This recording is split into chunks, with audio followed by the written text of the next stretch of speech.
देखिए, मैंने तो पहली बार देखा ऐसा कि मुख्यमंत्री खुद डोर टू डोर जा रहे हैं और इस निमंत्रण को स्वयं जितने भी शिमला वासी हैं उनको दे रहे हैं।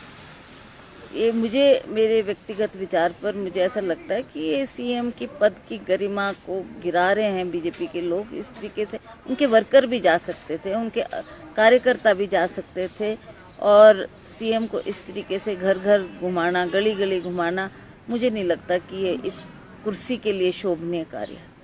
हम होली लॉज भी आए हैं, आपको भी न्योता यहाँ पर दिया हाँ, है। मैंने देखा उनको पड़ोस में, तो मैं उनको बोलने गई कि आओ ठाकुर साहब, सिंस हमारे गेट तक ही पहुँच गए थे। फिर मैंने भी उनको आमंत्रित किया, बैठे, वो आए, उन्होंने निमंत्रण भी दिया और मुझे कहा कि केंद्र सरकार के 8 साल पूरे होने जा रहे हैं। उस उपलक्ष्य में मंगलवार के दिन 8 तारीख को, क्या तारीख है, 31 मई को प्रधानमंत्री जी रिज के मैदान से लोगों को संबोधित करेंगे।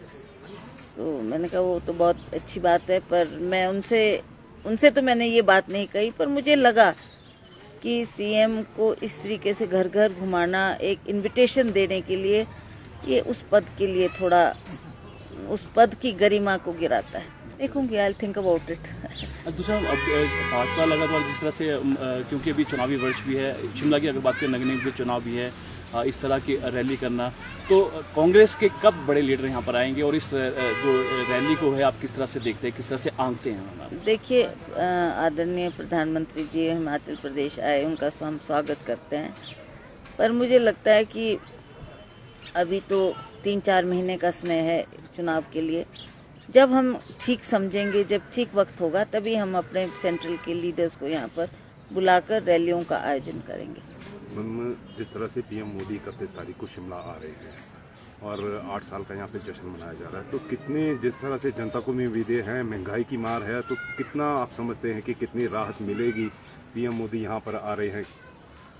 देखिए, लोगों को जब भी प्रधानमंत्री हिमाचल प्रदेश में आए, उनसे बहुत सी आशाएं थी कि शायद वो कोई आर्थिक पैकेज हमको देकर जाएं, हमारे किसानों, बागवानों के लिए कोई बात करके जाएं, जिससे लोग पीड़ित है। आप जानते हैं कि कई बार ओलावृष्टि होने के कारण भी उनका फल फ्रूट खराब हो जाता है, और इसी तरह से जो हमारे किसान बागवान है, रात दिन मेहनत करते हैं, पर उनको वो दाम नहीं मिल पाते जो वो एक्सपेक्ट करते हैं कि हमारे को मार्केट में उन अपने उपज का दाम मिलेगा। तो इसके लिए कई बार प्राकृतिक रूप से भी उनके ऊपर मार होती है, चाहे वो ओलावृष्टि हुई, चाहे सूखा पड़ा, चाहे वो ज़्यादा वर्षा हो गई।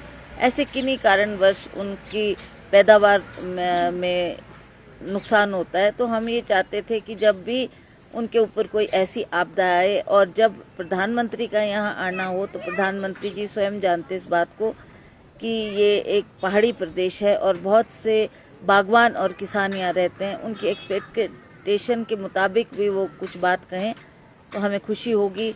आप जानते हैं हमारा हिमाचल प्रदेश काफ़ी कर्जे में डूबा हुआ है, और उस कर्जे से उभारने के लिए भी हर एक व्यक्ति की नज़र प्राइम मिनिस्टर के संबोधन पर है कि वो हमारे को आर्थिक पैकेज दे के जाएंगे या नहीं।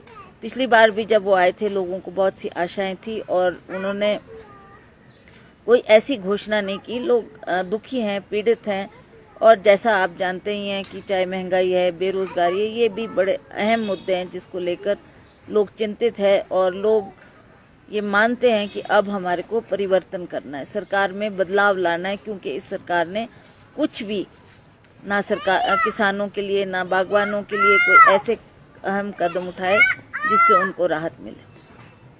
वहीं पर बात की जाए, जिस तरह से बागवानों की बात की जाए, तो बागवानों को सेब का समर्थन मूल्य वो नहीं मिल पा रहा है जो मिलना चाहिए, क्योंकि बात की जाए बाहरी देशों से सेब आ रहा है, और बागवानों ने इंपोर्ट ड्यूटी बढ़ाने की भी बात की है, और इसको लेकर मुख्यमंत्री और प्रधानमंत्री को भी ज्ञापन सौंपे हैं। तो इस बारे में आप क्या कहें?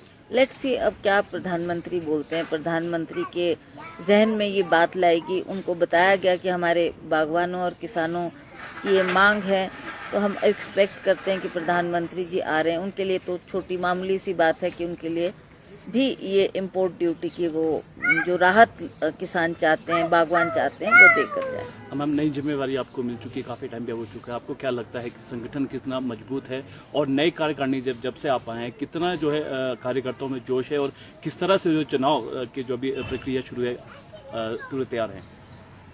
सोनिया गांधी जी का बहुत बहुत आभार कि उन्होंने बहुत विश्वास मुझे दिया है और इस विश्वास से मुझे ये पद उन्होंने दिया। और मुझे लगता है कि जहाँ तक हिमाचल प्रदेश की बात है, सोनिया दी जानती हैं कि हमारे प्रदेश में क्या क्या समस्याएं हैं, क्या क्या लोगों की तकलीफ़ें हैं।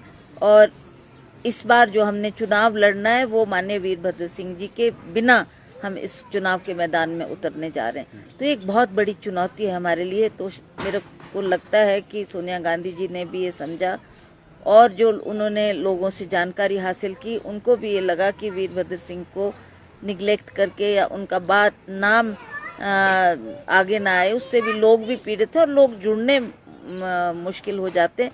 तो इसलिए उन्होंने ये फैसला किया कि वीरभद्र सिंह जी का नाम जो लोग सुनना चाहते हैं, देखना चाहते हैं, उनके द्वारा जो काम किए गए हिमाचल प्रदेश में, वो लोग सदा उन बातों को याद रखेंगे। तो इन्हीं बातों का ध्यान करते हुए शायद उन्होंने मुझे ये जिम्मेवारी सौंपी है।